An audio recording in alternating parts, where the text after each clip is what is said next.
자, 여러분 반갑습니다. 드디어 대망의 종강의 시간이 왔습니다. 자, 오늘 끝나고 다음 주에 우리 구약 정리하는 의미에서 시험을 한번 치고 방학을 시작을 할 텐데요. 지난번 신약부터 시작한 분들은 이제 이번 주 다음 주 지나면 8월에 졸업을 하시게 될 테고요. 자, 두 부류의 분들이 여기 계시게 되는데, 자, 오늘 구약 마지막 이시가 회복입니다. 자, 구약 노래 불러볼 기회도 이제 잘 없는데 같이 한번 자, 이시가 제목 노래 한번 불러보도록 하죠.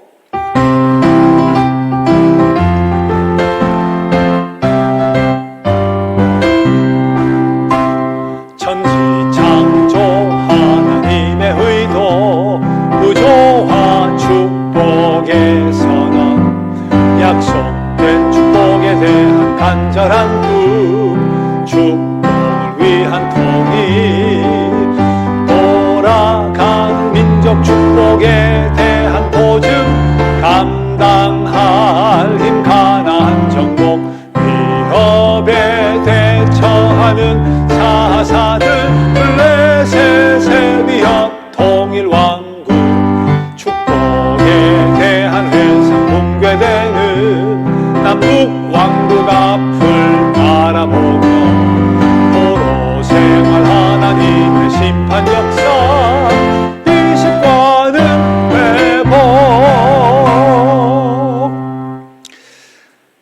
자, 오늘 이 시간까지 오게 됐는데 우리 감사한 마음으로 감사의 시험이 닥쳐 올 때에도 라는 복음성가 4번 같이 찬양을 드려봅시다.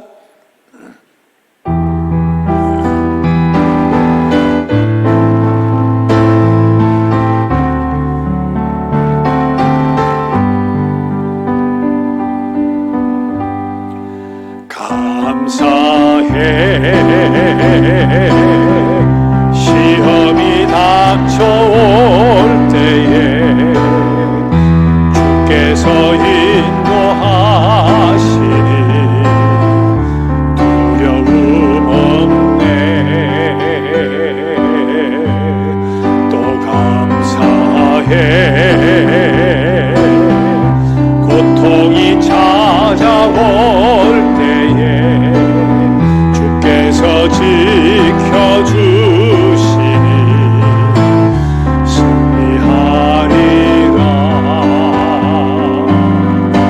나의 모든 생활 속에서 주님이 함께 하시네. 주님의 성령 나를 인도하시니 시험이 나를 찾아올 때 주님 지켜주시리. 주님의 성령 나를 인도하시. 나의 모든 생활 속에서 반복해 봅시다. 나의 모든 생활 속에서 주님이 함께 하시네. 주님의 성령 나를 인도하시니 시험이 나를 찾아올 때 주님 지켜주시니 주님의 성령 나를 인도하시리.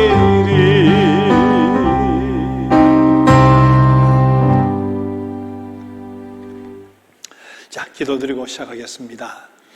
하나님, 우리 베델성서 구약 시작한 지가 엊그제 같은데 벌써 20과 마지막 과가 되었습니다. 지금까지 그래도 인내하며 성실과 인내로 잘 감당해 올 수 있게 해주셔서 감사합니다.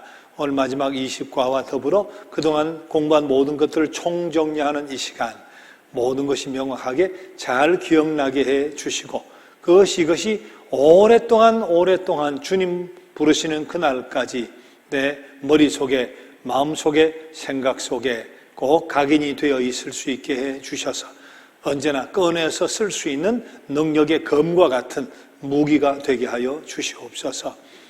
하나님, 오늘 마지막 이식과 정리와 더불어 공부하는 모든 이 과정 속에 하나님 함께해 주시고 깊이 있게 주시는 말씀을 잘 회상하고 소화하고 간직할 수 있게 해 주옵소서. 이 한 시간도 저희와 함께해 주실 줄 믿사오며 예수님의 이름으로 기도드립니다. 아멘. 자, 이제 구약을 함께 암송을 하면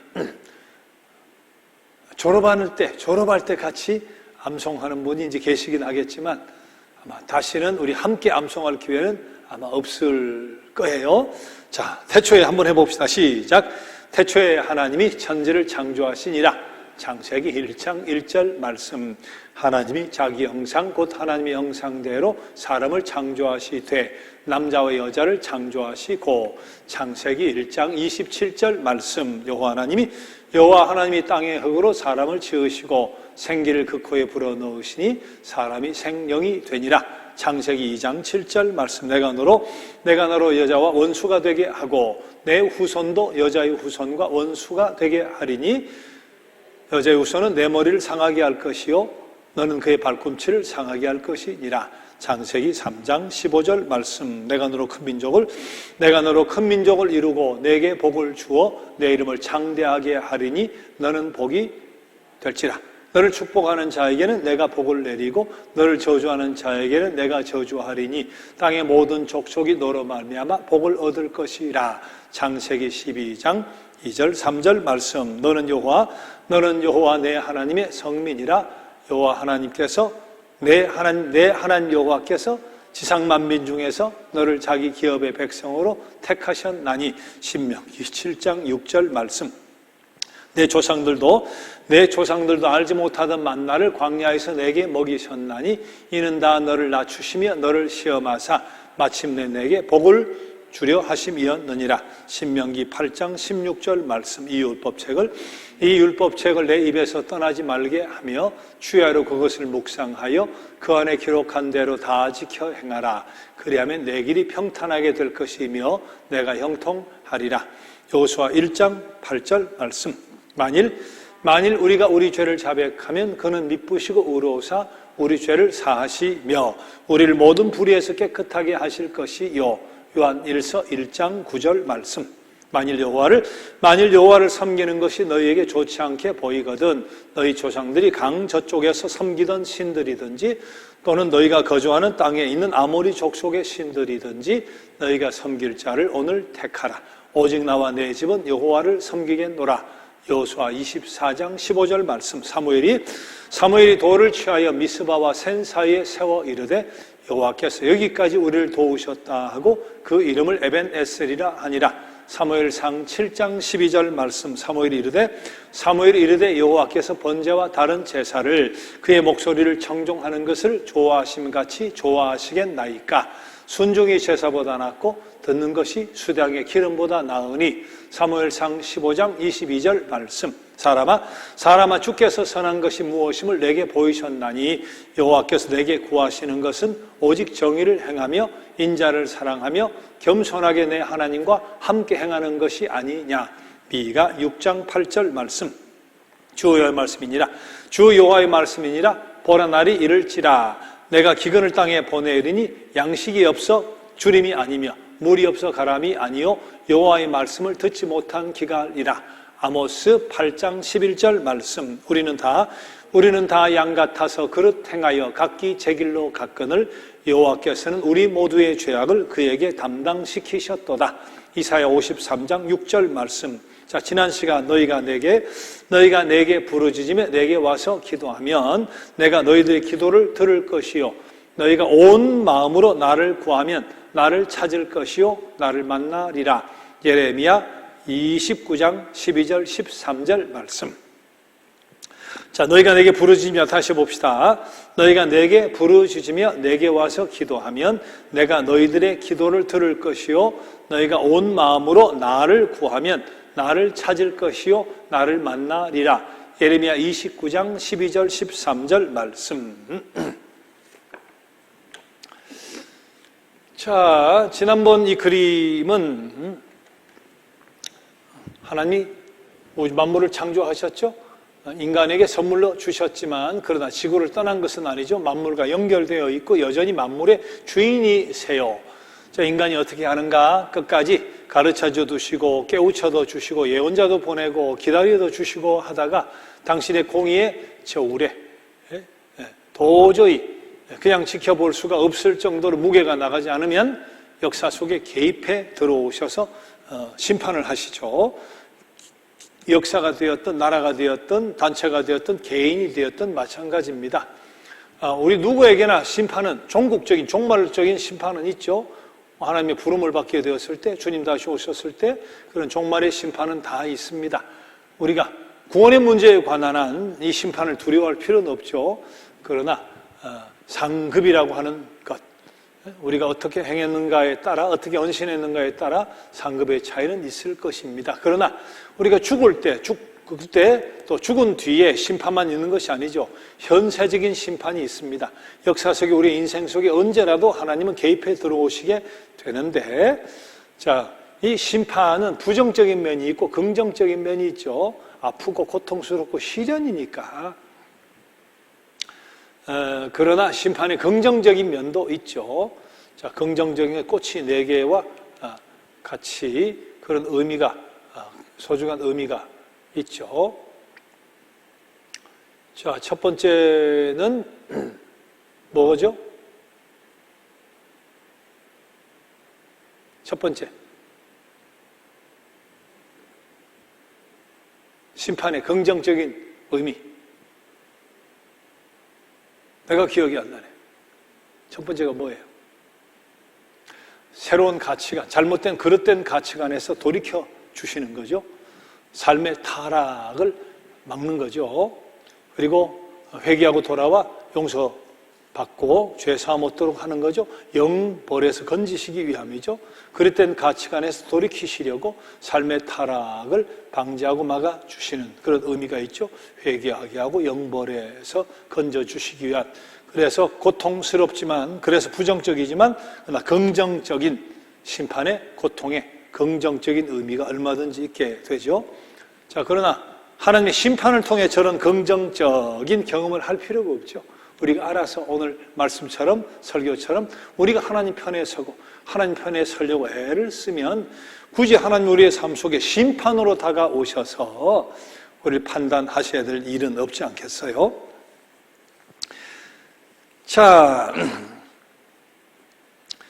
우리 오늘 최종 시험과 문제를 풀어나갈 텐데 그 전에 이 시간 우리 최종 복습을 한번 해봅시다.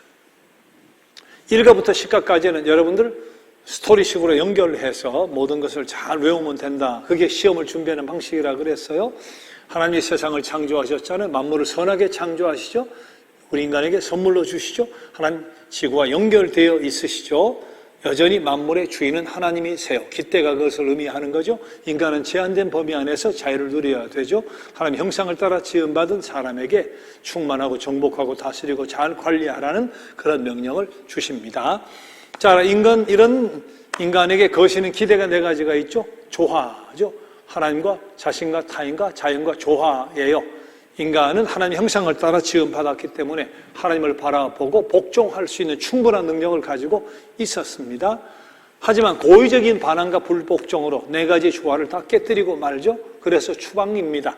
하지만 그때도 메시아 예언 창세기 3장 15절 내가 어찌 너를 놓겠느냐 하는 손짓을 기울여 주시죠. 자, 이때 인간은 죄가와 죄책감을 짊어지게 되죠. 죄책감은 경감시킬 수 있지만 죄과라고 하는 것은 하나님이 정리해 주시지 않으면 방법이 없는 것이 죄과잖아요. 자, 메시아 예언과 더불어 인간과 다시 관계를 맺고자 약속하신 하나님은 아브라함을 통해 다시 구원의 역사를 펼쳐내기 시작을 합니다. 그에게 일방적으로 나타나서 약속 의무 예언이라고 하는 계약을 맺으시게 되죠.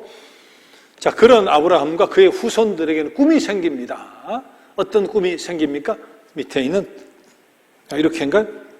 땅과 후손에 대한 큰 민족과 스스로 땅에 대한 그런 영토에 대한 꿈이 생기잖아요. 자, 그런 꿈을 가진 자들 하나님 세 가지로 성별하시게 되죠. 종족적으로, 동족 내에서 지리적으로 고센 땅이라는 그런 성별을 시킵니다. 자, 그리고 저들을 한마음이 되게 해야 하나님의 계약 백성으로 살 수 있기 때문에 통합시키기 위한 5 요소를 이용을 하시죠. 꿈이라고 하는 것, 성별이라고 하는 것, 그리고 할례, 율법과 고난, 이런 것들을 통해서 저들이 하나다, 한민족이 되게 마음을 모으게 통합의 요소를 사용하십니다. 자, 돌아가는 민족, 드디어 돌아갑니다. 위기가 있는 줄 아시면 미리 막아주시면 되는데 위기를 그냥 내버려 두기도 하시죠. 그 이유는 위기 속에서 내가 바라볼 분은 하나님 한 분밖에 없다 하는 것을 깨닫도록 하기 위한 훈련의 과정인데, 이때는 하나님 엄격하게 저들을 대하게 되죠. 썩은 사과, 벌레가 들어가 썩은 사과를 다 망쳐놓을 수 있기 때문에 이때는 걸음마 단계요, 하나님과 계약의 첫 출발 단계, 혹독하게 때로는 훈련을 시키죠. 조직이 정비가 되고 모든 것이 체계적으로 갖추어지는 이제 그런 발전이 있죠. 텐트를 치는 것에 이르기까지. 자, 돌아가는 민족, 저들이 끝까지 약속의 땅에까지 가서 하나님과 계약을 이루도록 하기 위해서 하나님 광야길 속에서 여러 가지 요소를 통해 끝까지 길을 가도록 보증을 해 주시죠. 초자연적으로 개입해 주시는 때도 있고 율법을 주시기도 하고 나시린 제도를 통해서 옷단술이라든지 나시린이라든지 이렇게 보고서 우리가 저래야지 하나님의 계약 백성이지 상기하기 위한 그런 방편도 있고, 지도자를 세우기도 하고 6월절 기념 만찬 성막을 통해서 우리 하나님이 함께 하신다 하는 것이 여러 가지 이런 도구를 통해 끝까지 길을 가도록 보증해 주시죠. 거룩한 땅에 대한 그런 꿈도 꾸게 합니다. 다시 흔들리지 않게 하듯이 끝까지 흔들림 없이 약속의 땅에까지 계약 백성으로 가게 하기 위해 쓰신 하나님의 보증의 요소잖아요. 그러나 한 가지 남은 문제가 있죠. 죄의 문제예요. 죄 문제를 해결할 방법이 없기 때문에 저들에게 있어서 두려움은 쌓이고 엄습해오기 시작합니다. 그래서 속죄 제도를 마련해 주시죠. 남을 돌아볼 겨를이 없어요. 내 코가 속죄니까. 여러 가지 제사법에 대한 공부를 했지만 죄 속죄와 관계에서는 속죄제와 속건제가 있죠. 속건제는 물질의 배상까지 하게 되는 그런 제사가 있습니다. 자, 그 다음 가나안 정복이죠. 여리고와 시온과 아광곽을 무너뜨리고 길만 내달라고 했지만 저들이 거절했기 때문에 싸워서, 그러나 그건 가나안 땅의 싸움은 아니죠. 가나안 땅에 들어와서 여리고와 아이성의 싸움이 있고 또 아골 골짜기에서 돌에 맞은 그런 여리고 성에서 누구예요? 예? 여리고 성에 누구죠? 아골 골짝 핀들에도 복음 들고 가오리다 했던 아간이 끌려가서 가족과 고초를 당했던 그런 일들도 있죠. 여리고성 아이성을 무너뜨리니까 기브온 족속이 와서 속여가지고 화친을 맺게 됩니다. 결국 그들은 살아는 남지만 물을 깃고 장작을 패고 하는 이제 그런 도구가 되고, 사울왕 시절에 진멸을 하려고 하는 그런 일련의 과정을 통해서 다윗왕 시대에 비가 오질 않고 5 사울의 후손들을 내주고 하는 그런 일련의 과정이 있었던 기브온 족속이 있죠. 남부연합체, 북부연합체가 함께 정복을 당합니다.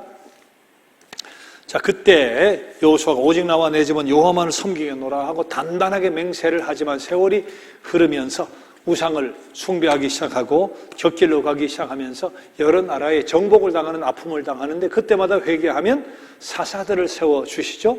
그때 활동했던 특별한 사사들이 있었습니다. 자, 사사시대, 그때 사무엘이 민족의 지도자, 종교 지도자이면서 정치 지도자와 같은 역할을 감당하게 되는데, 블레셋과의 전투에서 법궤를 빼앗기는 있을 수 없는 사건이 일어납니다. 법궤가 아무런 힘을 쓰지 못하죠. 그러나 법궤가 블레셋 땅에 가서는 힘을 쓰기 시작하는데 다곤신이 넘어지고 자빠지고 종기가 돋고 병이 나고 결국은 돌려보내게 되죠. 이 과정을 통해 법궤가 돌아왔는데 2가지 저들이 깨닫게 되는 게 있습니다. 하나는 회개죠. 우리가 정말 법계 자체가 아니라 하나님을 제대로 경외하고 말씀대로 살지 않고서는 하나님 우리 편이 되어 주실 수가 없다 하는 의미에서 미스바 일대 대회개운동을 일으키는 일이 있었던가 더불어 왕정시대에 대한 우리도 저런 조직이 갖춰져야 되겠다는 왕정시대를 가져오게 되는 그런 희망과 욕구를 갖게 됩니다. 사무엘은 거절했지만 하나님은 결국은 승낙을 해 주시죠.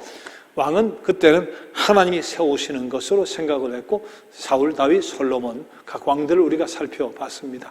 솔로몬은 노동력의 착취, 성전과 왕궁 짓는 20년 그 세금과 더불어 굉장한 백성들이 고생을 한 것과 더불어서 수많은 부인과 후궁들을 두고서 우상이 들어오게 하는 그런 일들을 제공해서 결국은 나라가 분열되기 위한 단초를 제공을 하죠.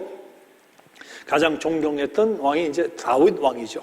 그래서 저들은 지금까지도 다윗 같은 왕이 오기를, 신약시대 예수님이 오셨을 때도 마찬가지 다윗 같은 왕이 와서 다스려 주시기를 회고주의자들의 꿈이 되었던 다윗이죠. 블레셋의 위협 통일왕국, 축복의 대한회상이 되죠. 예언자들에 대한 공부를 했어요. 주전 8세기 여로보암 2세 남쪽은 우시아 왕 때 가장 부강한 나라가 되지만 신앙적으로, 영적으로, 윤리적으로 가장 타락한 그런 때가 되죠. 그때 아모스, 호세아, 이사야, 미가 네 예언자를 동시에 보내고, 물론 그 전에 엘리야, 엘리사, 그 이후에라도 많은 예언자들이 등장을 합니다. 이때 문제가 뭐냐 하면 저들은 철저한 타락 속에 있으면서 여호와를 떠나 살면서도 괜찮다고 안심하고 살아가는 거예요.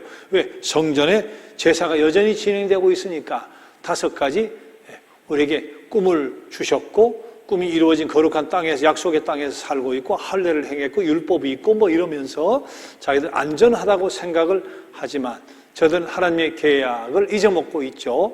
복 주실 것이라 하는 하나만 쳐다보고 있지, 계약 백성으로 복의 근원이 되어서 땅의 모든 족속이 복을 받게 하는 이 일에까지 그 계약을 진전시켜 나가지 못하고 완전히 땅바닥 속에 묻어놓고 찢어 놔버린 그런 상황 속에서, 아니 하나님의 본뜻이 이것이다, 우리 민족을 택한 이유가 바로 이것이다, 가나안 땅까지 오게 해서 여기까지 하나님이 함께해 준 이유가 바로 여기 있다 하고 계약, 아브라함과 맺은 계약을 상기시켜 주는 일, 이대로 가면 심판이다, 그러나 돌아오기만 하면 소망이 있다 하고 예언하셨던 심판과 희망의 예언자들이 있었습니다. 그러나 저들은 끝내 고집을 피우고 돌아오지 않죠. 그래서 북쪽과 남쪽이 망하게 됩니다.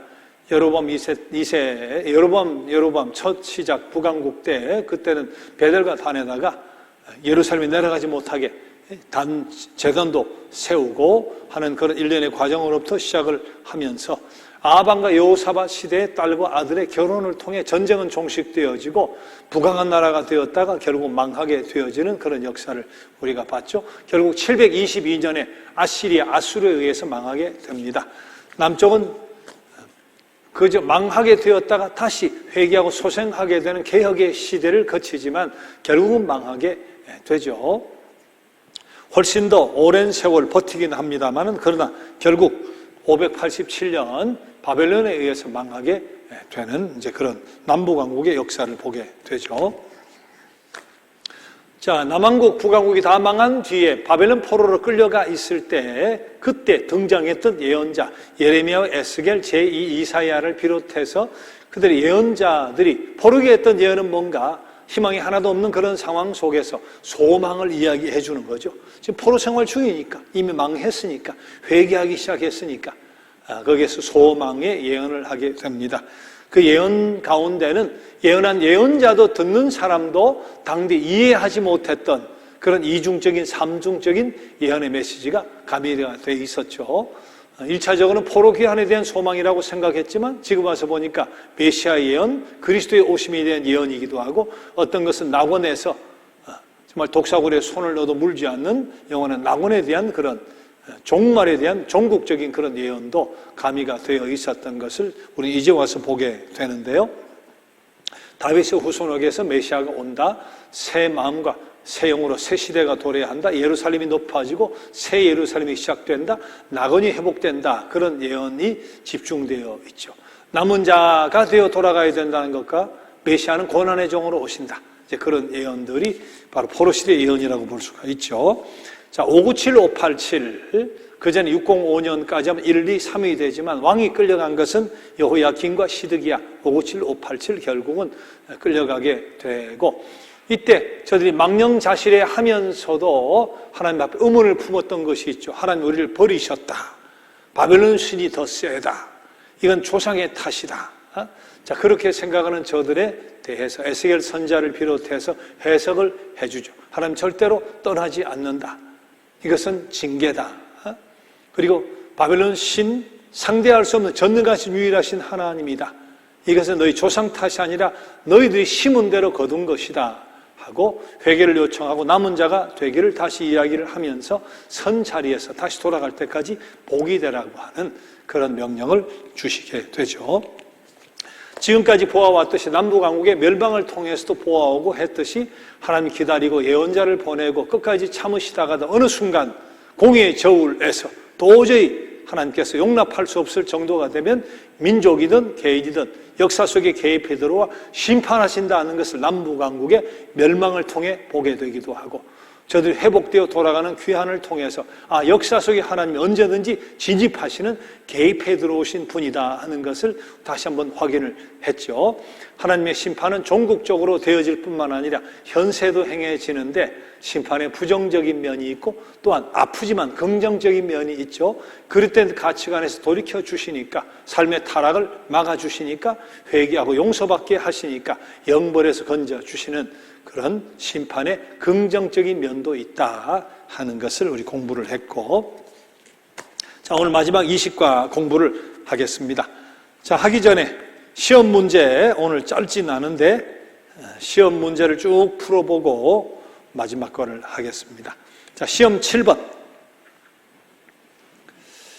자, 16과 붕괴되는 남왕국 내용 중 잘못된 것은 첫째, 요시야 왕은 개혁의 시대 맞죠? 성전 수리하다가 율법책을 발견하게 되고 개혁의 역사가 일어나잖아요. 자, 이집트 시삭이 남왕국 약탈했다 맞습니다. 요아스 통치 40년이 요아스는 남왕국의 왕입니다. 그것까지 여러분 기억하실 필요가 있을지 모르지만 잘못된 건 3번이죠. 요아스 남왕국에게 유익한 시기였습니다. 자, 17가 앞을 바라보며 예언자들은 절망적인 예고를 때때로 했죠. 맞습니다. 자, 2번 무서운 말 하기를 좋아하는 성난 사람들이었다. 예언자들이 꼭 그렇진 않죠. 달래기도 하고 호세아처럼 사랑으로 다가가고 다시 돌아오기만 하면 하는 소망의 이야기를 주기도 했잖아요. 비현실적인 몽상가도 아니고 어두운 구름만 본 사람도 아니고 심판과 더불어 소망도 선언했으니까 1번이 답이 맞죠. 자, 포로 생활에서 맞는 것은 했어요. 1번이 왜 틀렸을까요? 597년에 포로로 잡혀간 것은 여호야긴입니다. 여호야김은 605년이에요. 마지막 시드기야는 587년 혹은 586년이죠. 자, 두 번째로 끌려간 것은 586년, 587년은 시드기야죠. 시드기야 반란 때문에. 4번 바사, 페르시아가 539년, 538년 1년씩 차이 나는 건 중요한 거 아니니까 바벨을 멸망시키고 고레스가 세계를 다스리게 되었다. 자, 3번 문제는 4번이 답이 맞죠. 페르시아가 538년, 539년에 바벨을 멸망시키고 고레스가 나라를 다스리며 고국으로 돌아가도 좋다 허락을 했으니까 4번. 하나님의 심판 역사에서 1번 하나님의 뜻을 어기면 반드시 나라든 개인이든 심판을 받는다. 맞죠? 무덤 저편에서만 이루어지진 않죠. 심판이 2번이 잘못됐죠. 현세에서도 이루어지니까. 3번 심판은 부정적이면서도 동시에 긍정적이다. 맞죠? 역사 그 자체가 하나님의 심판이죠. 역사의 과정 속에 하나님의 개입과 간섭과 심판을 보게 되잖아요. 답은 2번. 회복은 오늘 공부하는 것인데 공부해보면 알겠지만 답이 없습니다. 문제가 잘못됐기 때문에. 자, 1번이 잘못된 것은 사마리아 사람들은 성전 재건 사업에 참여하고 싶어하는 마음이 없었다가 아니라 마음이 있었어요. 있었는데 유대 백성이 거절했으니까 잘못된 것이고, 바사 궁전 경호 책임 맡은 느헤미야가 아니고 느헤미야는 궁전 경호가 아니라 술 맡은 관원이었잖아요. 그게 잘못된 것이고, 에스겔의 지도 아래 성전 제사와 희생 제사가 회복되었다. 아니죠. 학개와 스가랴, 오늘 교재에 나옵니다. 학개와 스가랴 때 성전 제사와 희생 제사가 회복이 되었습니다. 율법 개혁은 성별 개념을 약화시킨 것이 아니라 너무 강화시켜서, 지나치게 강화시켜서 이미 이방 여인과 결혼한 사람을 갈라서게까지 만드는 그런 일들이 일어나게 돼요. 그래서 5번은 제가 볼 땐 답이 없어요. 자, 5번은 오늘 공부 속에 나오겠습니다. 자, 나머지 그림에 대한 설명은 그냥 그림 찾아보면 다 나오니까 여러분 보시면 되겠고요. 자, 10번. 이새의 줄기에서 나오는 싹은 이사야 11장에 있습니다. 고난받는 종은 우린 다 양 같아서 그릇 행하여 각 길로 제 길로 갔거늘 이사야 53장이죠. 그들은 바람을 심고 광풍을 거둘 것이다. 호세아 8장. 남은 자들이 돌아온다. 이사야 10장입니다. 14번. 열왕기와 역대기가 유다 왕조 20명의 왕에 대한 기록책이죠. 남북왕국은 한 사람밖에 차이가 안 나죠. 19명과 20명 왕에 대한 역사는 열왕기와 역대기에 실려 있습니다. 15번. 요아스 통치 40년 남왕국에게 유익한 시기였다. 요아스. 16번. 하나님은 사랑하시기 때문에 심판하셨다고 봐야죠. 17번. 더 이상 지체하지 말아라. 지금 성전을 건축하라고 한 것이 예언자 학개와 스가랴가 유대인들에게 전한 절박한 메시지였다. 오늘 공부하겠지만 학개와 스가랴 하면 성전 건축, 느헤미야 하면 성벽 재건, 에스라 하면 율법 개혁. 보르기안 돌아온 뒤에 4명의 예언자들이 있었습니다. 자, 학개와 스가랴, 예루살렘의 성전 건축입니다. 재건이죠. 성전 재건. 느헤미야 444년, 기원전 444년에 성벽 재건, 에스라 율법 개혁. 자, 그렇게 기억을 하시면 되죠. 18번. 개혁자들은 성별을 그들의 모든 문제에 대한 해답으로 봤습니다. 그래서 철저히 성별하다가 이방 여인과 결혼한 사람은 돌려보내라. 그렇게까지 지나칠 정도로 극단적으로 나가버리게 됐는데 왜? 성별을 모든 문제에 대한 해답으로 봤기 때문에 그런 현상도 생겼던 적이 있습니다. 19번. 사마리아 총독 산발랏이 느헤미야의 노력을 좌절시키려고 했죠. 맞습니다. 느헤미야가 여기에 호락호락하게 당하지 않죠. 20번. 사마리아인들은 유대인의 건설 계획을 적극적으로 도왔다? 못 도왔습니다. 남유다가 거절했기 때문에. 5죠. 자, 포로 생활을 통해 히브리인들이 가졌던 생각은 3가지 있죠. 하나님 우리를 버리셨나? 바벨론 신이 우리 하나님보다 강하나? 이건 조상 탓 아닌가?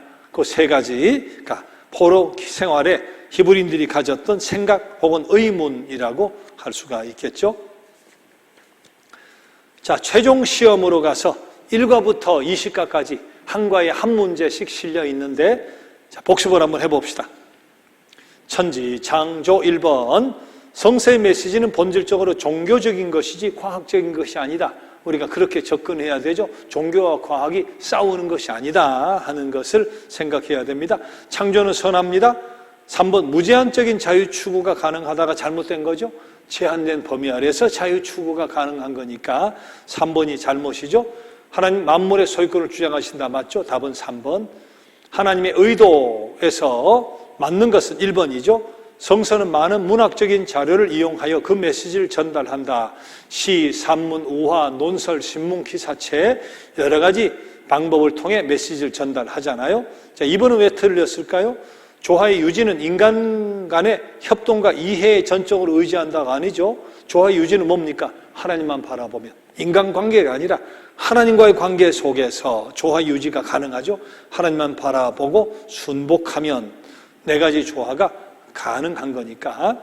창조 시부터 하나님과 피조물 사이엔 장애물이 있었다? 아니죠. 창조 때는 보시기에 좋았더라.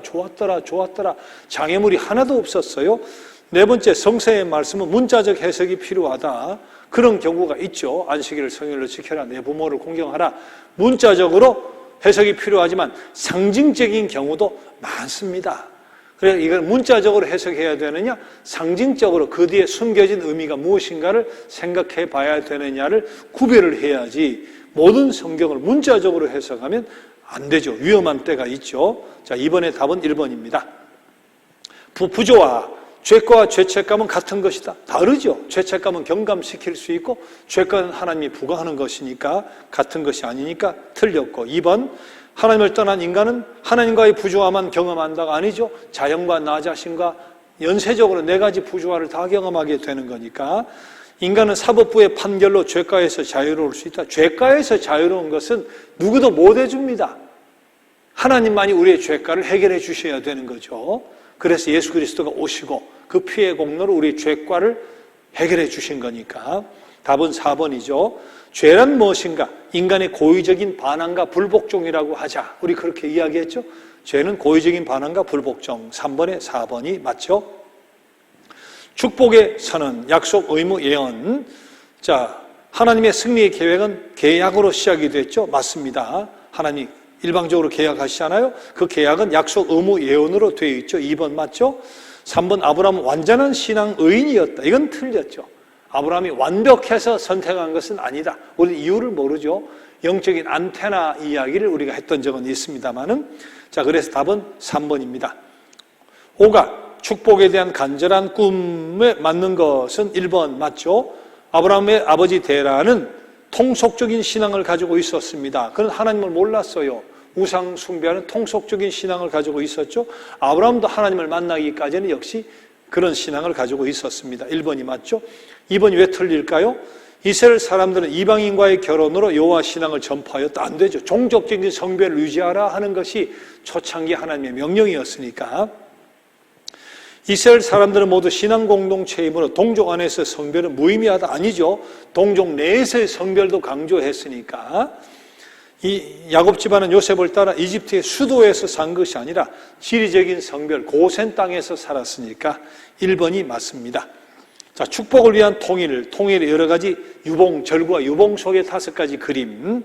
잘못된 것은 1번 할례 의식 통합시키는 중요한 역할 맞죠?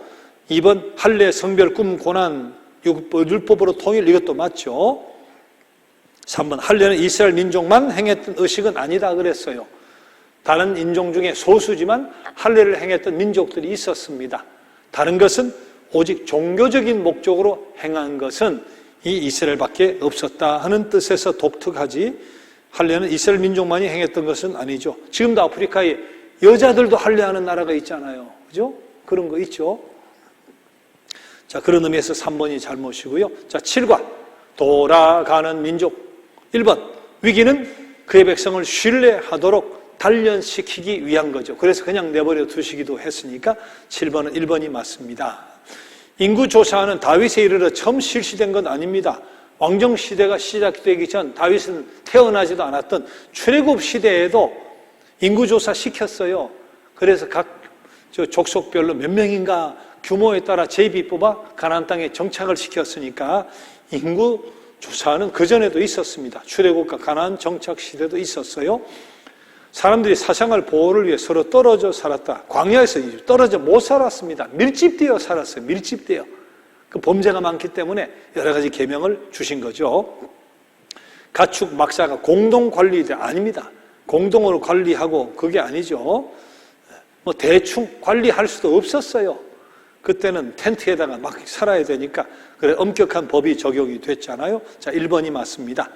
자, 축복이 보증 다시 내려와서 초자연적인 개입, 바위가 번쩍번쩍 나시는 제도. 자, 8과 틀린 것은 1번 혼란과 파멸 방지하기 위한 도덕법과 민법이 제정됐죠.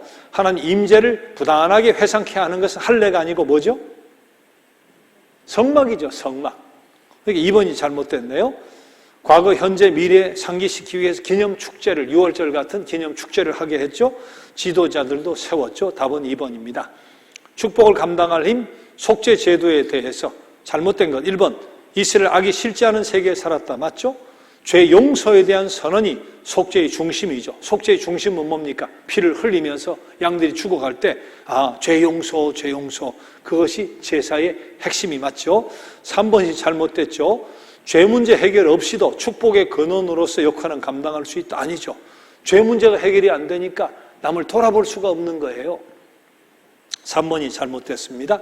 자, 식과 가나안 정복 1번 맞습니다. 맞게 설명하고 1번 광야의 엄격한 생활에서 훈련을 받은 새 세대, 출애굽 제2세대에는 전혀 다른 사람들이 됐죠. 그래서 기념비를 세우고 길갈에다가 12돌을 가지고 기념비 세우고 할례라면 할례도 하고 6월절 기념만찬도 하고 여리고성을 돌아라면 입 다물고 돌고 말이죠. 조상들과는 다른 전혀 새로운 사람들이 되었었잖아요. 1번이 맞죠. 여리고 싸움 후에 할례 받은 게 아니라 여리고 싸움 전에 길갈에서 할례를 받았죠. 아이성이 큰 성이었다 아닙니다. 아이성은 여리고에 비해서 작은 성이어서 소수만 올라갔다가 대패를 당하고 왔잖아요. 기본 중심으로 남부연합체, 기본은 남부연합체 안 들어갔습니다. 거짓으로 속여가지고 화친을 맺었으니까 답은 1번이죠. 위협에 대처하는 사사들, 잘못된 것은 1번 맞죠? 개개의 사사는 각기 다른 적과 싸웠습니다. 미드온과 있고 블레셋과 있고 암몬과 있고 적이 다르잖아요. 기드온이 적을 혼란에 빠뜨리기 위해서 심리적인 공포전을 사용했죠. 그게 뭡니까? 횃불을 들고 나팔을 불고 항아리를 깨뜨리고 심리전이잖아요.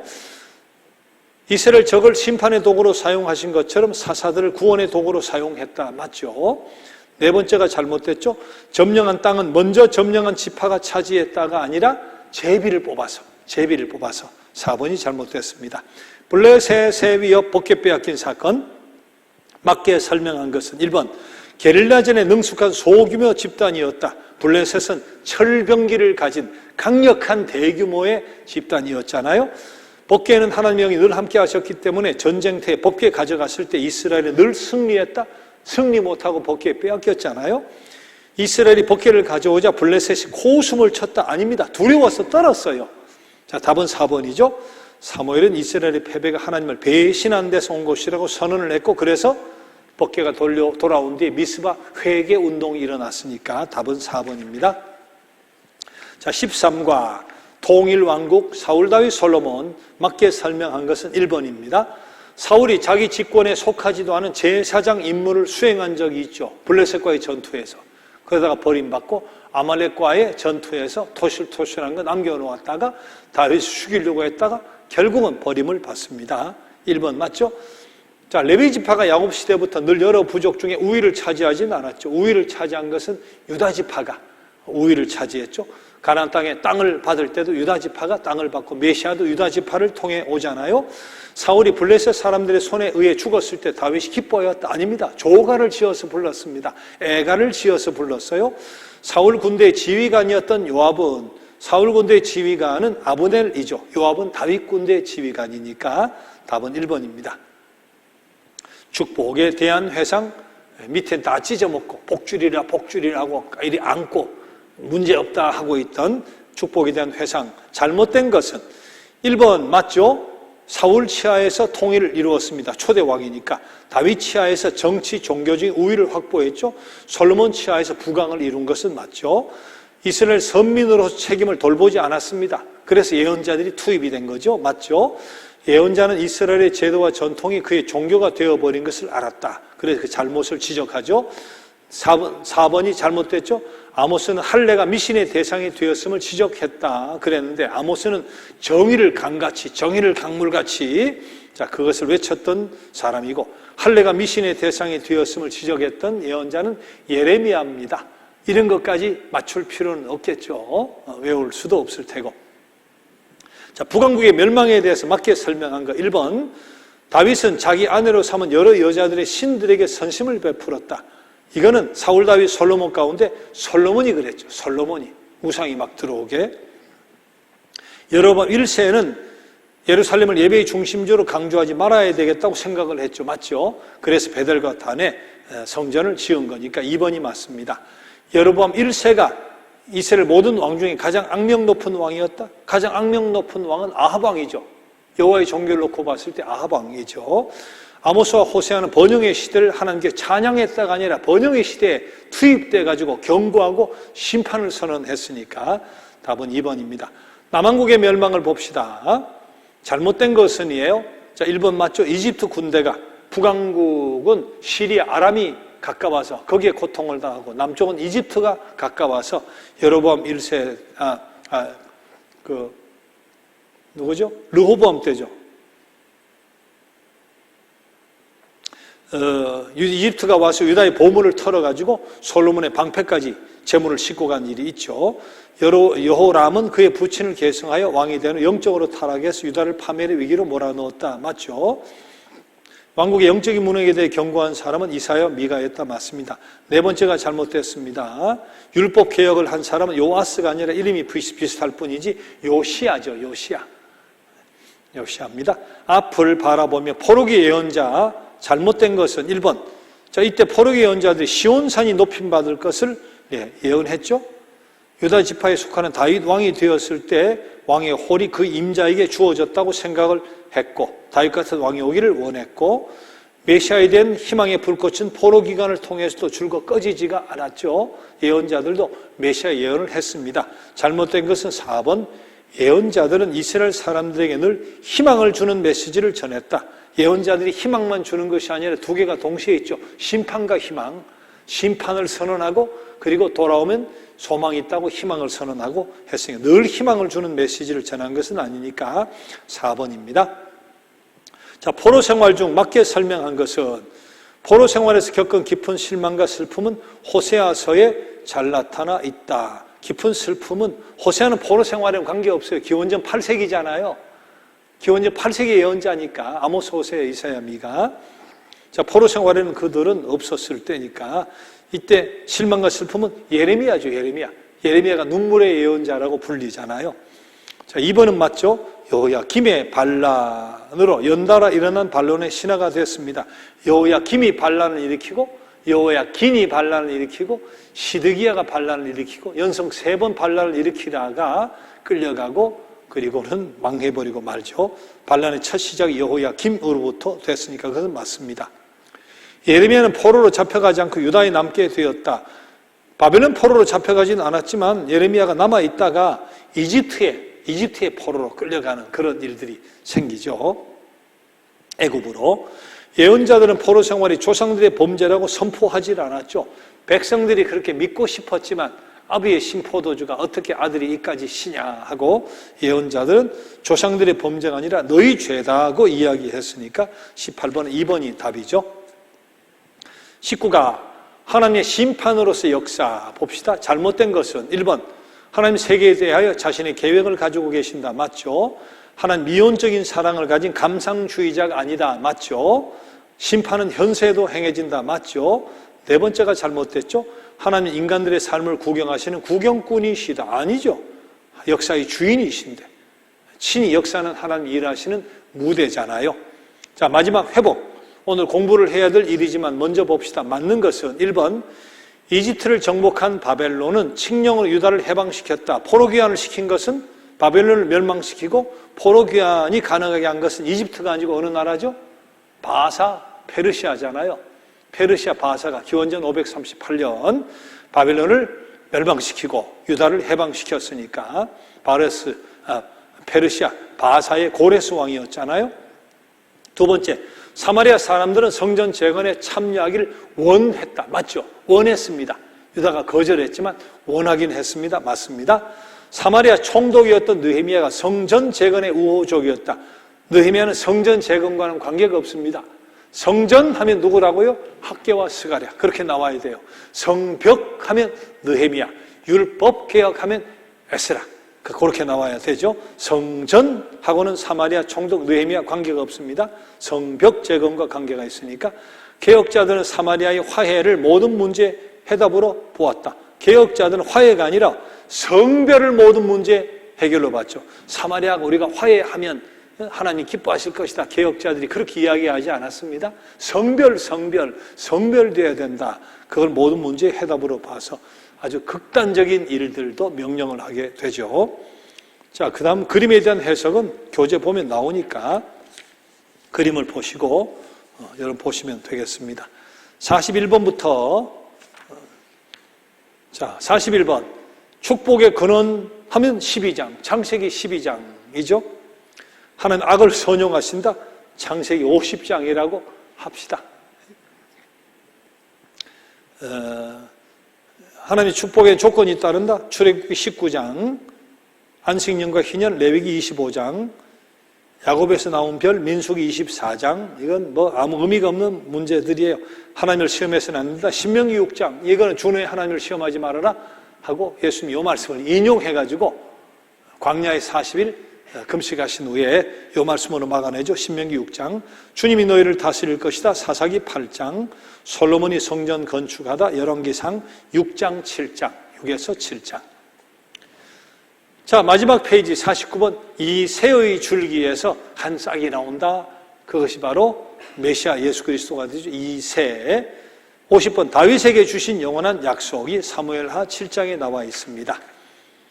자, 그러면 오늘 이식과 교제 우리 간단하게 한번 보죠. 여러분, 그거 시작하기 전에 우리 몇 가지 연대를 좀 기억을 하면 좋겠어요. 자, 북왕국 멸망 언제죠? 물론 기원전이죠. 722. 남왕국 멸망 587 혹은 586이라고도 합니다. 자, 멸망했잖아요. 자, 근데 포로 귀환.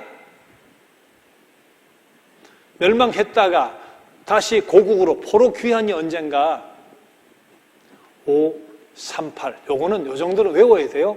538. 이게 바로 페르시아 바사의 고레스 왕 때죠. 자, 요때 1차 귀환이 이루어지죠. 1차 귀환. 한꺼번에 다 가는 것이 아니라 1차, 2차, 3차로 나누어서 가요. 1차 귀환, 요때 수룹바벨이 인도에 가죠. 수룹바벨. 다윗의 후손이었던 수룹바벨이 인도에 갑니다. 그 다음에 기억해야 되는 것은 성전 제거는 기억을 하면 좋죠. 515. 외우긴 쉽죠? 예루살렘 성전이 다시 세워지는 거예요. 그 다음에 2차 귀환 정도는 외울 수 있다면 2차 귀환은 458년. 이것도 에스겔이 사람들을 모아서 데려옵니다. 그 다음에 성벽재건 하고 3차 귀환이 동시에 이루어집니다. 3차 귀환. 이것은 444년이에요. 느헤미야가 3차 귀환에서 사람들 데리고 들어옵니다. 세 차례에 걸쳐서 크게 예루살렘으로 포로 생활에서 해방받아 돌아오게 되는데 수룹바벨, 에스겔, 느헤미야를 통해 돌아오게 되고요. 성전 재건은 학개와 스가랴를 꼭 외워야죠. 학개, 스가랴. 자, 그래서 적어도 이런 정도의 연도는 외워놓으면 좋아요. 북왕국 멸망 722년, 남왕국 587년, 포로 귀환 538년, 성전 재건 515년, 이런 정도, 한 4개 연도 정도는 외워놓으시면 여러분 성경 읽을 때 도움이 될 거예요. 다른 것까지 외우면 물론 좋지만 그래도 72587, 538, 515 4개는 외워놔요. 72587, 538, 515 538이 536 해도 되고 537 해도 되고 1년, 2년 더하고 빼고 하는 것은 아무런 문제가 없지만 일단 저 정도 연대는 외우면 좋겠다 하는 겁니다. 자, 교재 봅시다. 자, 바벨론 포로 생활을 하게 돼요. 70년이 아니지만 605년부터 여호야김 605년부터 시작하면 그때 다니엘과 세 친구가 끌려오는 그때로부터 시작하면 538년까지 한 70여 년이 되죠. 자, 바벨론 포로 생활이 어떻게 해서 끝나게 되느냐? 바벨론이 지배하고 있는데 페르시아 바사가 당시에 동서남북을 다 정복하는 그런 능력 있는 나라가 되고 바벨론이 그의 손아귀 속에 들어갔을 때 그때 고레스가 고고로 돌아가도 좋다 하고 포로 귀환을 선언을 하는데 완전히 자유를 준 건 아니죠. 속국이잖아요. 조공을 바치는 속국이에요. 속국이지만 본인의 정치 스타일이 다른 거죠. 아수르, 바벨론하고는 달리 다른 정책을 펴는데 정치적으로 고향에 돌아가서 스스로 그렇게 생활을 하도록 해주는 건데 신앙적으로 행한 수단은 아닙니다. 이 사람이 여호와 종교를 믿는 하나님의 백성이 아니잖아요. 신앙적으로 행한 것은 아니고 정치적으로 의도를 가지고 고향으로 돌려보내서 통치를 하겠다 하는 그런 의도에서 이런 칙령을 내리는데 결국 유대인들에게 고향으로 돌아가는 자유를 주게 되죠. 자, 밑에 단락 보세요. 포로가 되었던 백성들은 여호야긴의 아들 세스바살의 지휘를 받아 돌아와요. 근데 그 밑에 보면 에스라 1장 11절에는 세스바살의 지휘를 받아 돌아왔다고 하는데, 그 다음 에스라 2장 1절을 보면 스룹바벨을 통해 들어왔다고 하는 거예요. 그러면 세스바살은 누구고 스룹바벨은 누군가 하고 이게 의아한데 추측입니다. 이것도 여러분, 바벨론식의 이름을 갖게 되죠. 우리가 일제에 있었을 때 우리 이름이 있고 일본식의 이름이 있었잖아요. 자, 그런 식으로 생각을 하면 다니엘의 세 친구 사드락 메삭 아벳느고, 요거는 바벨론 이름이에요. 원래 유대 이름은 하나냐 미사엘 아사레아잖아요. 이들이 바벨론 시대는 유대 이름이 있고 바벨론식 이름이 있었어요. 그래서 스룹바벨은 히브리식이고 세스바살은 바벨론식, 한 사람을 이야기하는 동명이인 아니냐, 그렇게 생각을 하면 문제는 없죠. 세스바살이라고 했다가 스룹바벨이라고 했다고 문제는 없고, 어떤 사람은 세스바살의 조카가 스룹바벨이다, 뭐 그렇게 이야기하는 사람이 있어서 두 사람의 지도자가 포로로 귀환해서 올 때 백성을 끌고 왔다, 그렇게 이야기하는 수도 있는데, 그냥 스룹바벨과 세스바살이 바벨론식 이름, 세스바살이 바벨론식 이름이다, 그렇게 이야기하는 것이 가장 합리적인 것 아닌가 싶어요. 자, 돌아와서 되어진 세 가지를 기억을 하면 돼요. 오늘은 성전 재건에 대한 거, 두 번째는 성벽 재건에 대한 거, 세 번째는 율법 개혁에 대한 거예요.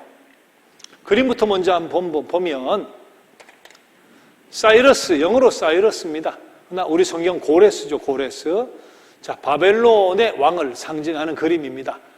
페르시아죠, 바사. 페르시아의 왕 고레스 왕이 끊어놓죠. 바벨론 포로로부터 저들 끊어놓아서 포로에 귀환할 수 있도록 그렇게 신나게 나팔을 막 붑니다. 자, 이때 예언자들이 몇이 있었죠. 또 율법학자도 있지만 예언자라고 다 할 수는 없지만 이때 뭐 예언자라고 우리 통칭해서 이야기하면 학계 스가랴, 성전 건축, 성전 재건, 학계 스가랴, 느헤미야입니다. 성벽을 지금 올리고 있죠. 성벽 재건, 느헤미야. 율법판 위에 올라가 있죠. 에스라, 율법 개혁. 이렇게 네 나팔, 네 사람을 외우면 되죠. 페르시아 바사가 고레스 왕이 바벨론을 정복하고 이스라엘 백성들의 포로 생활을 끊어서 고국으로 돌아가게 하는데 1, 2, 3차에 걸쳐서 돌아갑니다. 제일 먼저 행한 것이 학계와 스가랴에 의해서 성전, 예루살렘 성전 재건. 물론 조그만하게, 초라하게 가진 것이 없으니까. 자, 두 번째는 느헤미야, 성벽 재건. 세 번째 에스라, 율법 개혁. 자, 그렇게 네 사람을 구입을 하면 되고요. 성경을 읽을 때 학계와 스가랴서를 볼 때 성전 재건, 5.15 성전 재건, 그거 염두에 두고 읽으면 얼마나 쉬워요. 느헤미야, 성벽 재건, 그걸 가지고 성경을 읽으면 이해가 쉽죠. 에스라서를 볼 때는 율법 개혁, 그 생각하고 보면 성경 이해가 훨씬 쉬워지는 거니까. 자, 성전 재건 우리 봅시다. 자, 그들이 돌아온 지 7개월 후에 왕국 건설자들은 예수아와 스룹바벨의 지도 아래서 성전 재건에 첫발을 내디뎠다. 스룹바벨은 알겠죠? 다윗의 후손으로 정치 지도자라면 예수아는 당시 대제사장이에요. 예수아가 대제사장. 종교 지도자 예수아하고 정치 지도자 스룹바벨이 정신적인 지주가 되어가지고 성전 건축에 첫발을 내딛습니다. 그때 두 번째 단락, 사마리아 사람들이 건설 사업에 몹시 참여하고 싶어 했죠. 그래서 그 밑에 단락 보면 우리도 너희와 함께 건축하게 하라 하고 사마리아 사람들이 협조하려고 해요. 자, 마지막 단락 같이 읽어봅시다. 이 요청은 거절당했다. 이러한 처사에 분개한 멸시받은 자들은 유대인의 건설 계획을 조직적으로 방해하기 시작했다. 고레스의 한 계승자인 아닥사스다 왕에게 보낸 편지가 그 효력을 보았다. 그래서 하나님의 집을 건설하는 작업은 중지당했다. 사마리아인들이 같이 함께 섬기던 성전이니까 같이 건축하자고 하는데 남유다가 거절을 했어요. 앙심을 품은 사마리아인들이 조서를 넣습니다. 아닥사스다 왕에게.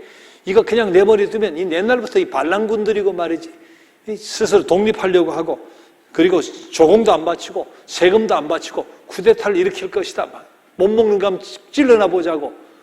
그렇게 그냥 위에다가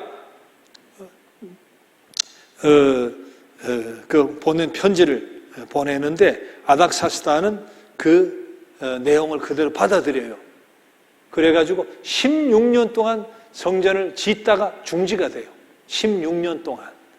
자, 그 다음 다시 성전을 짓게 되는 이야기가 다음 페이지에 나오는데, 자, 사마리아의 기원에 대해서는 여러분 다 잘 알죠? 기원전 722, 아시리아가, 사마리아가 북왕국의 수도잖아요? 전체를 물론 점령하지만 수도의 영향력이 크죠. 사마리아를 정복하고, 그리고서는 사마리아 사람 북쪽, 동북쪽으로 끌고 갑니다. 그냥 모아놓으면 쿠데타 일으키거나 힘이 합해놓으면 무슨 일이 일어날지 모르니까 나눠서 끌고 가요. 흩어놔요. 물론 거기에 남아있는 사람도 있죠. 그리고 자기들이 정복한 많은 나라의 족속을 데리고 와가지고 그냥 사마리아에서 살게 만들어요. 그렇게 살다 보니까 서로 혼인을 하는 거예요. 피가 섞이는 거예요. 남왕국도 끌려갔습니다. 근데 남왕국은 개중에는 바벨론에 끌려가서 이방 여인과 혼인을 한 사람이 있지만 대부분은 혈통을 지켰어요. 그게 어떤 의미에서 예언자의 역할이라고 할 수 있죠. 남왕국 끌려갔을 때 예언자가 있었어요. 예레미야, 에스겔 같은 예언자들이 있었어요.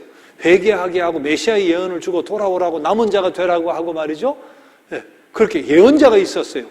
북왕국은 망하고 예언자가 없었어요. 이게 결정적인 차이죠.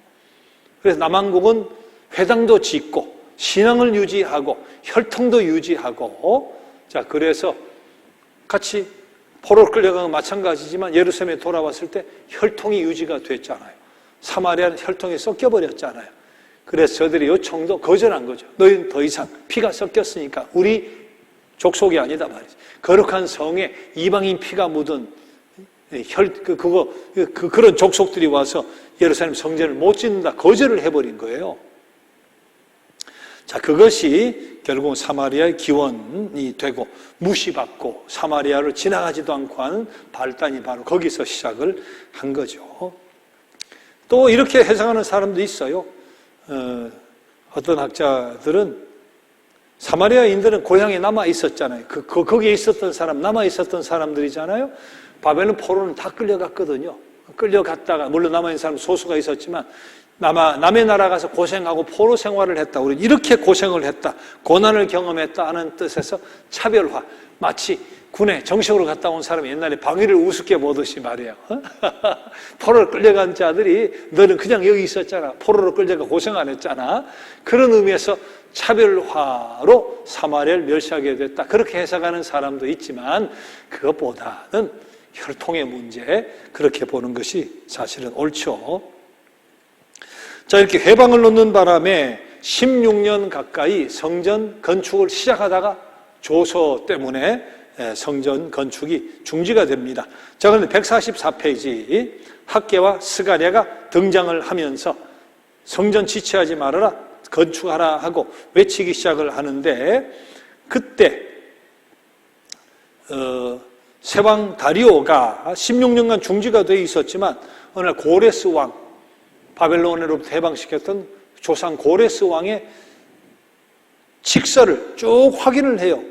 보다 보니까 유대인들을 고향으로 돌려보낸 거예요. 그 기록, 역사 기록에 세금 중에 일부도 건축 경비로 쓰라고 보낸 기록이 남아있는 거예요.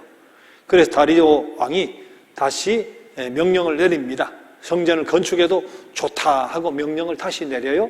그래서 학개와 스가랴의 지원을 힘입고 해서 16년 중단되었던 성전 건축이 결국 515, 기원전 515년에 완공이 되죠. 자, 이번에는 성의 재건. 성은 성벽의 재건이라는 뜻이에요. 성벽의 재건. 성벽이 없다. 그 말이 안 되죠. 짐승이 왔다 갔다 해요. 성벽이 없으면 도둑놈이고 뭐고 왔다 갔다 해요. 이방의 적들도 왔다 갔다 하는 거예요. 그건 있을 수가 없는 일인데, 성전을 짓고 나서 힘이 없으니까 가진 것이 없는데, 먹고도 살기 바쁜데 성전도 초라하게 지은 뒤에 성벽을 건드릴 엄두를 못 내고 있을 때 그때 느헤미야가 술 맡은 관원은 요새 같은 비서실장 정도로 보자, 그런 이야기를 했죠. 술 하니까 아이고 뭐 저 천한 직업이다가 아니고, 당시 왕들은 음식으로 독살을 했기 때문에, 술이나 음식으로 독살을 했으니까 그걸 맡은 사람은 왕에게 100% 신뢰를 받는 사람이라 해야 돼요. 그래서 술 맡은 관원은 그만큼 신뢰를 받았다는 뜻인데, 술을 또 혼자 먹지 않잖아요. 너희면 여기 와라 하고 주거니 받거니 하면서 저 세상이 어떻게 돌아가나, 나에 대한 뭐 평가가 어떠냐, 그런 대화까지 나누는, 그렇게 협력자, 상담자, 비서실장 같은 그런 위치라고 봐야 되죠.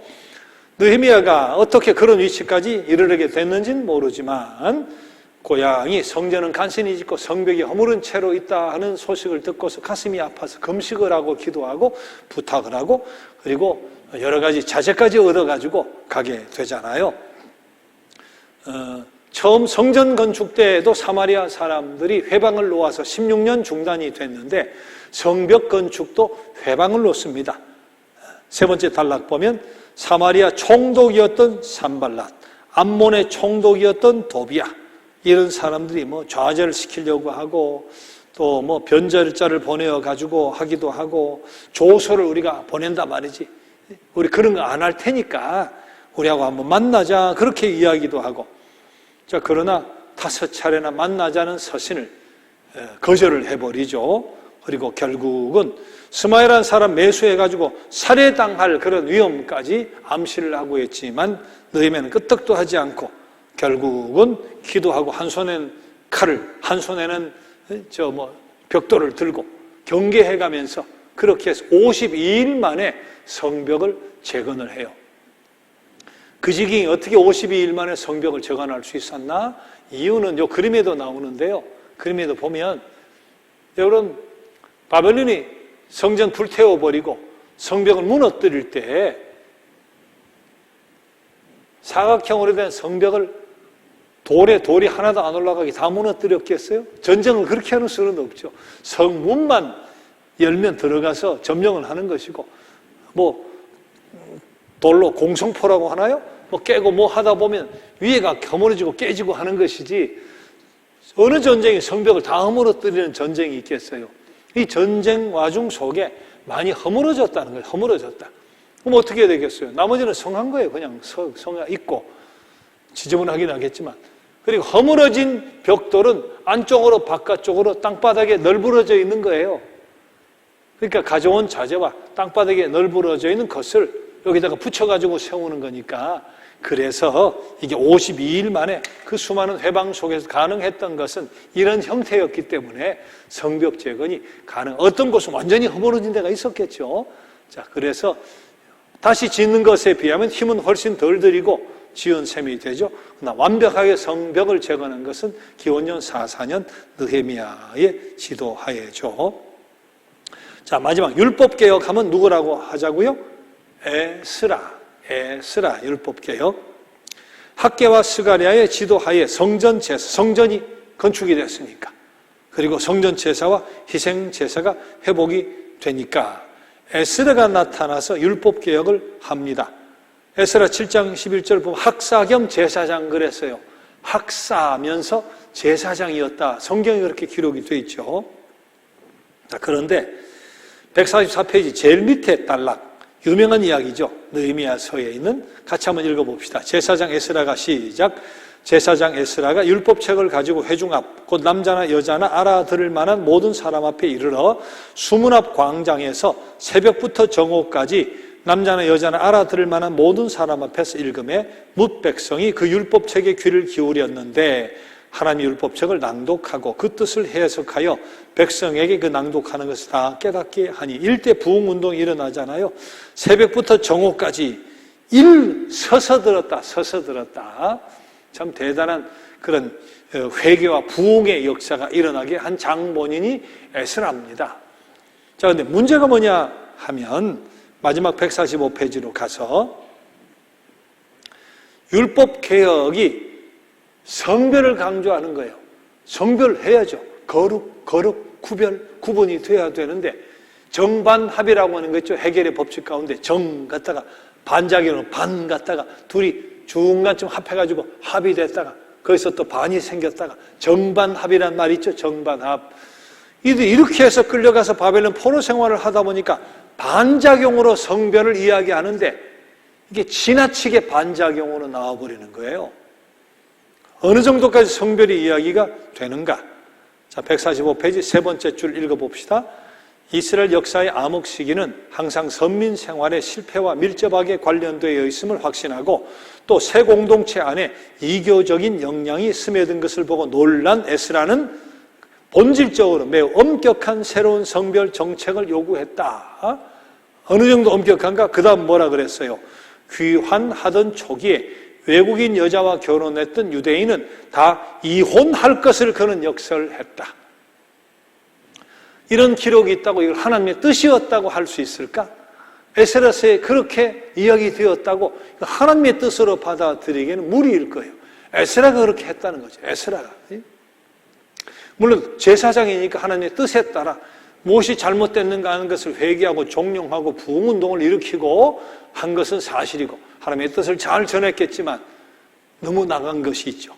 그건 에스라의 판단이라고 봐야 될 것 같은데 하나님이 그렇게까지 시켰을까? 결혼했던 유대인이 이혼해라.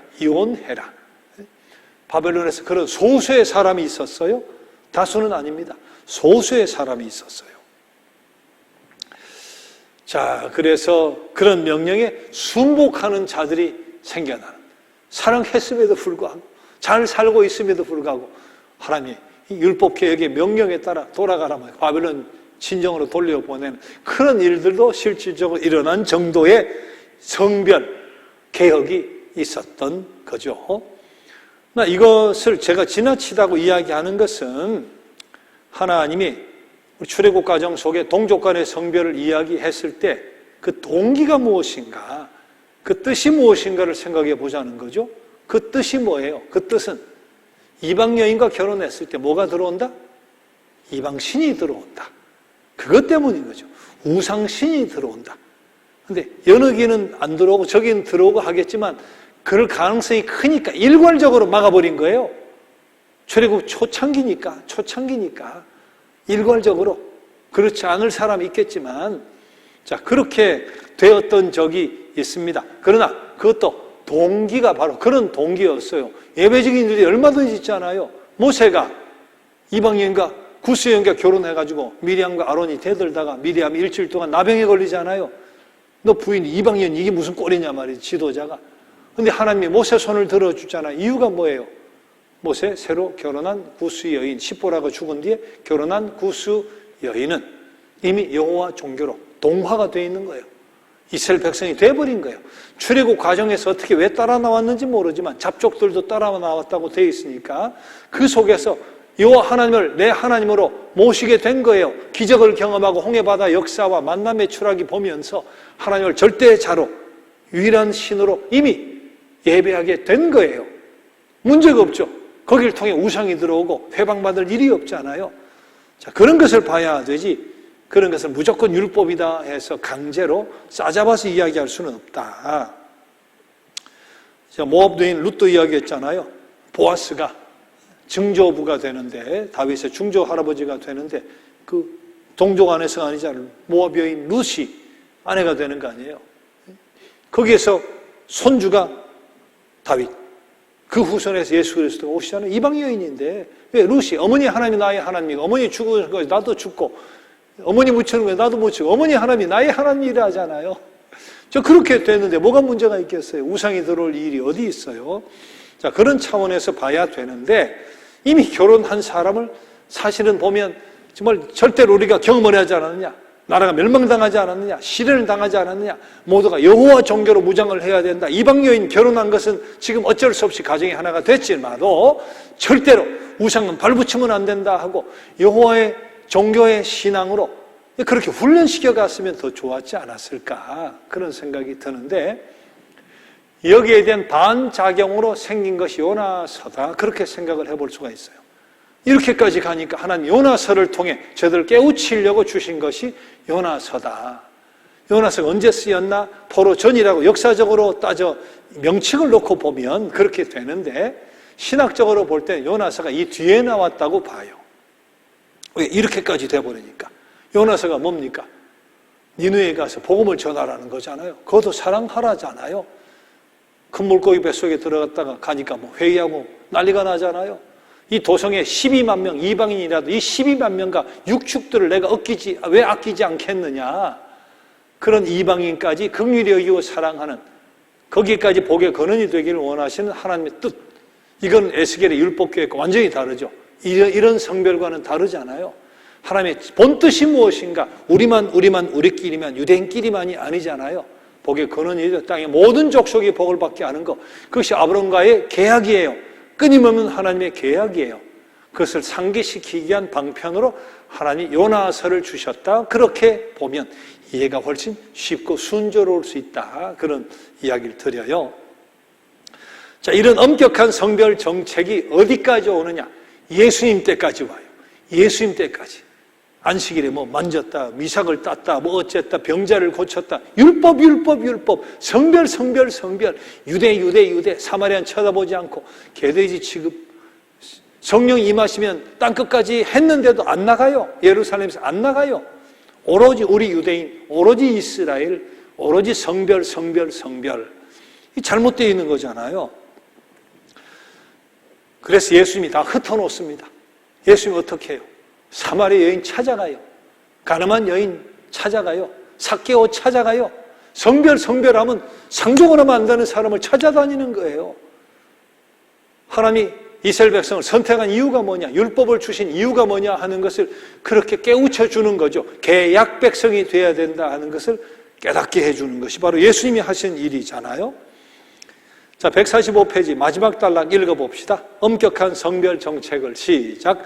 엄격한 성별 정책을 시행하려는 개혁자들의 노력이 하나님의 뜻에 복종하려는 진실된 마음에서 비롯되기는 했으나, 자, 진실된 마음이 틀림이 없죠. 성별하자, 거룩하자, 때묻히지 말자, 흠없는 민족이 되자, 너무 좋죠. 진실한 마음에서 비롯되기는 했으나, 자, 그 다음 계속해서 이러한 열심가들은 그들의 조상들이 그러했듯이 성별의 건설적인 목적을 곧 잊어버리고 말았다. 이리하여 귀한 시대에는 율법의 문자만을 지키려고 전력하는 보수적인 유대주의가 생겨나게 되었다. 계약 공동체가 아니라 뭐가 됐다? 율법 공동체가 됐어요. 계약 공동체가 돼야 돼요. 약속 의무 예언. 계약 공동체가 돼야 되는데 율법 공동체, 어디 율법이 하나님이 돼요? 율법이 최고의 신이에요. 율법 조문, 율법. 우리만의 율법. 지키지도 못하면서 율법은 끊임없이 만들어내고, 안식일법이고 끊임없이 만들어내고, 율법. 율법 없는 것은 개돼지, 지옥불에 뗄감 그러면서 계약은 완전히 잊어먹고 율법 공동체, 계약 공동체로 가야 되는데 율법 공동체가 되어버린 것이 예수님 시대까지 이어졌다. 자, 예수님이 어떤 말씀을 하시고 율법과의 관계 속에서 어떻게 처신했나 하는 것 우리가 잘 알고 그 신약에 또 이어져서 우리가 같이 공부를 하겠습니다. 자, 그리고 이제 이런 상황 속에서 이제는 희망이 없죠. 계약 공동체가 돼야 되는데 대배만 쳐다보다가 돌아와서 율법 공동체가 되어서 성별은 좋은데 계약으로 나가질 못하니까. 그러나 이렇게 끝나지 않고 하나의 소망이 남아있죠. 그것이 뭡니까? 율법의 완성, 그리스도가 오시는 거예요. 하나님의 본뜻이 무엇인가? 우리를 부르신 이유가 무엇인가? 율법을 주신 목적이 무엇인가? 본뜻을 바로 깨닫고 다 흩어버리고 하나님의 계약을 이루어가는 방편으로서 예수 그리스도의 오심, 약속, 의무, 예언이 무엇인가 하는 것을 보이시고 삶으로 말씀으로 보이시고 하나님의 뜻을 완벽하게 계시하기 위해서 예수님이 오신다. 이것이 이렇게 율법 공동체에서 결국 희망이 없어지는 것 같지만 결정적인 소망이 하나 남아 있었던 것이죠. 자, 이제 이렇게 해서 아까 그림은 설명을 했으니까 학개와 스가랴, 성전 건축, 성전 재건, 느헤미야 성벽 재건, 에스라 율법 개혁, 과도한 율법 이혼까지 시키는 그런 곳에 율법 공동체로 가게 된 그런 흠이 남아있기를 하지만 그 동기 자체는 성별 깨끗해야 된다 하는 그런 진실된 마음에서 시작된 것임은 틀림이 없죠. 그러나 어디에서 무엇이 잘못됐나? 바리새인 사두개인들 예수님이 오셨어요. 율법주의, 배타주의.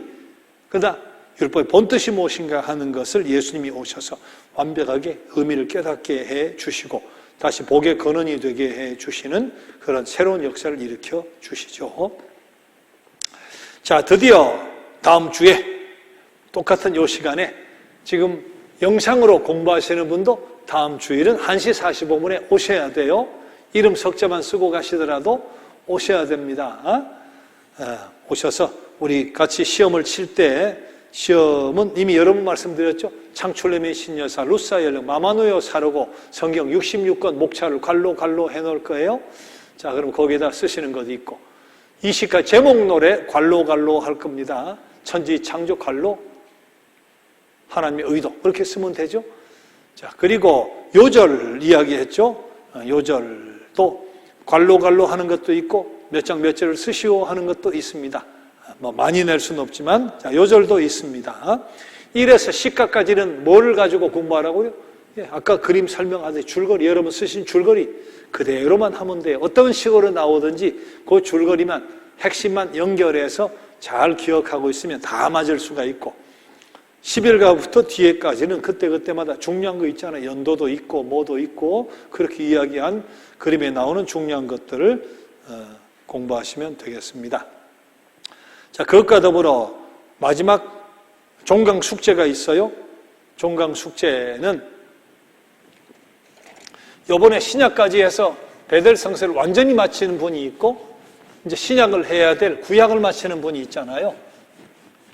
이것은 8월 첫째 주일까지, 다음 주는 시험이니까 8월 첫째 주일까지 숙제를 내시면 됩니다.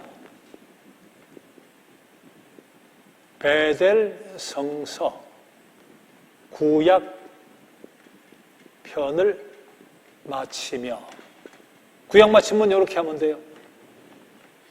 자, 이제 다 마친 분, 졸업하실 분 베델 성서를 마치며 자, 구약편을과 있고 없고의 차이죠. 신약까지 해서 이번에 베델을 마치는 분은 베델 성서를 마치며 해서 여러분 이메일로 주시든지 카톡으로 주시든지 뭐 숙제로 이렇게 프린트해서 종이에 주시든지 뭐 관계없습니다. 베델 성서를 마치며 그렇게 꼭 내주시고 구약편만 마친 분은 베델 성서 구약편을 마치며 뭡니까? 소감문입니다. 소감문. 자, 어떤 의미가 있었는지 여러분 스스로에게 한번 돌아보면서 소감문을 쓰시면 좋겠습니다. 자, 다음 주일은 시험. 그 다음 주일까지 2주 뒤에는 소감문. 그래야 구역을 마치는 거예요. 그래야 졸업하시는 분 졸업을 하는 거예요. 자, 졸업하시는 분들은 다음 주에 시험을 마치고 남아가지고 이시가 암송을, 우리 졸업 때는 항상 암송하죠. 이시가 암송을 할 거예요. 그래서 졸업생들은 오셔가지고 같이 암송하고 여러 가지 졸업과 관계해서 의상이며 뭐 대화해야 될 부분이 있으니까 꼭 와주시기를 바라고, 혹시 우리 졸업 인원을 헤아려 봐야 되는데 적지 않을 거예요. 근데 지금 이게 3단계로 되잖아요. 내일부터. 우리가 영상으로 이게 중계가 되기 때문에 졸업생이 예를 들어 몇 명인지 봐야 되는데 아마 적지 않을 것 같은데 한번 보고, 너무 많아가지고 막 한 성가대 전체 선언님보다 더 많고 이러면 그 영상으로 나가면 좀 덕이 안 될 수도 있을 수 있잖아요.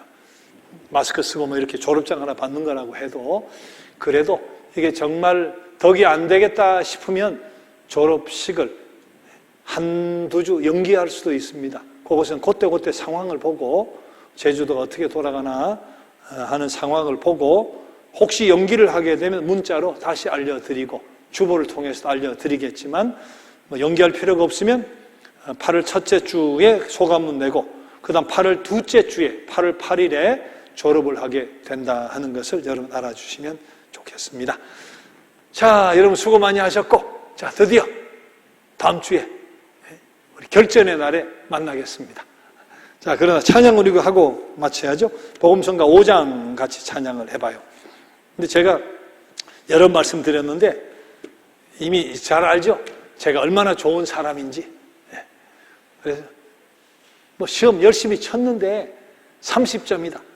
그래 졸업식 드려요. 아무 상관없어요. 그러나 여러분 노력하고 한번 되새겨 보려는 그런 이 시도는 필요하잖아요. 기억력이 다 다르고 금방 돌아서면 잊어먹고 어떡하겠어요. 내가 현실이 그런데 그럼 기억나는 것만 쓰고 기억 안 나는 건 건너뛰고 그래도 졸업도 할 수 있어요.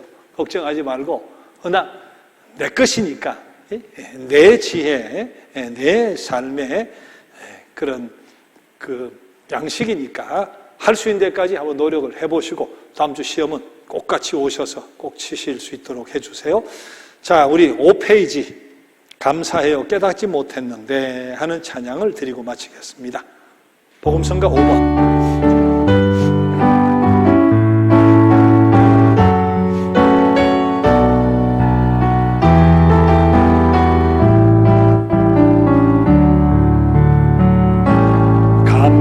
감사해요 깨닫지 못했었는데 내가 얼마나 소중한 존재라는 것 태초부터 지금까지 하나님의 사랑은 항상 날 향하고 있었다는 것 고마워요 그 사랑을 가르쳐준 당신께 주께서 허락하신 당신께 그리스도의 사랑으로 더욱 섬기며 이제 나도 세상에 전하리라